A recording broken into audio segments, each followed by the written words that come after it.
Let us continue checking the references for accuracy, and before we do so, make sure that you have the proper format for the references so that they refer to a specific one of your sources. All the references here refer to fictitious sources. Smith and Jones is a source that has two authors in it. Smith et al. Is a source that has more than two authors in it, and Smith is a source that has exactly one author in it.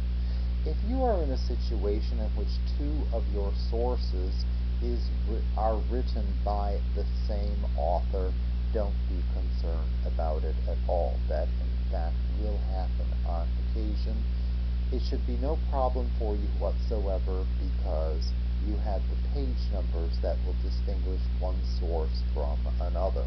Obviously, Smith and Jones is probably has a different page number than this Smith et al., which might be an article that's very high up in a reference source and so on. Don't concern yourself about those details. This is not a master's thesis or a doctoral dissertation, so you don't have to worry yourself to death about it.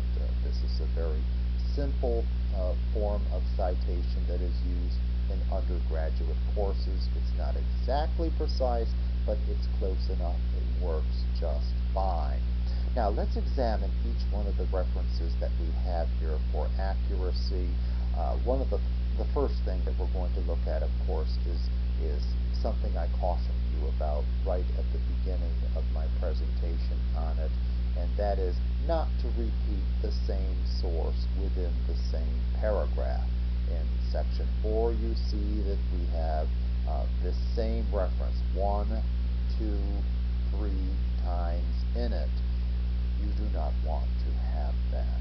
You only need one of them, and in a case like this here, every time you have one, simply, if you have a repetition of them within a paragraph, simply use the last one and delete the previous ones, exactly as I am doing here. Here we have another redundancy, so let us get rid of that. And now the paragraph is perfectly standard.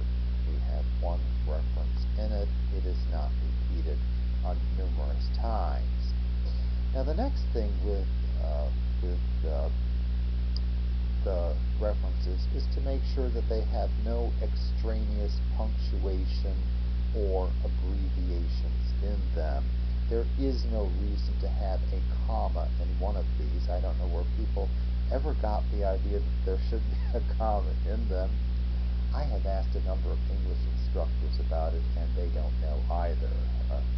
It's some sort of a mystery. I don't know why commas are so attractive, but for heaven's sake, you do not need them in these references. So get rid of them before you submit them to me and drive me crazy with them. I will take it out on your grade. Another thing that is an abomination is the use of an abbreviation for page. Why on earth would you have to identify this as a page number when everyone knows that all that you have in these references are the surnames of the authors and the page numbers? There's no reason to designate page that way. Get rid of those things. They look terrible also. They should look perfectly clean. They should look uncluttered. Again, one of those commas. My, oh my. And let's take a look at our last paragraph. Everything now is perfectly normal.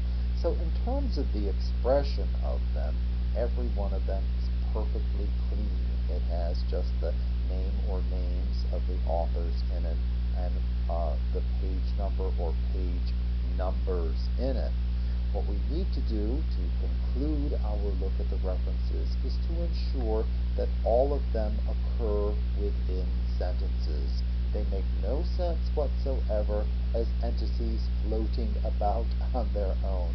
They have to be associated with the text that you have written. And the first one occurs perfectly within a sentence here. Everything is exactly as it should be. The second one, however, does not, occurs within a sentence, but it has this extraneous period in front of it. Take a look at it. It has a period after it and a period before it. Look through your work carefully to make sure that you don't have two periods almost in a row like this. And if you delete a period like that, make sure that you have a space there. The next one occurs within a sentence, and that's perfectly okay. The next one does not occur within a sentence. Notice it's just sort of hanging off by itself here outside a sentence at the end of a paragraph. We need to put it in a paragraph by including a period after it, and we need to delete the period before it and make sure that there is a space there as well.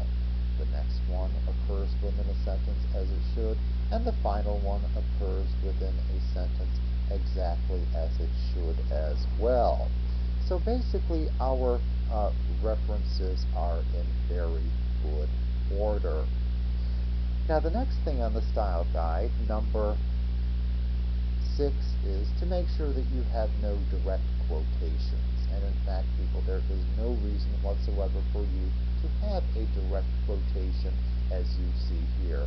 X was only unintentionally misanthropic in his reactions with blah blah blah. Okay? There is no reason for you to quote anything directly. You are not analyzing the actual words of the text that you are looking at, and you are not undertaking translations of something. So there is no reason for you to use direct quotations, and besides, as you already know, I have absolutely no interest whatsoever in reading anyone's words but your own. I want to read only your words. Again, I want to read only your words. I am not interested in the words of your sources. I am interested in reading your words, and they should, in fact, sound like you. This is a really extravagant way of saying that someone did not mean to be rude to someone else. Basically, just put it in your own words. First of all, get rid of the quotation marks. Get rid of those words. I'm sure you don't go around saying that, oh, so-and-so was misanthropic to me the other day. It just doesn't make any sense.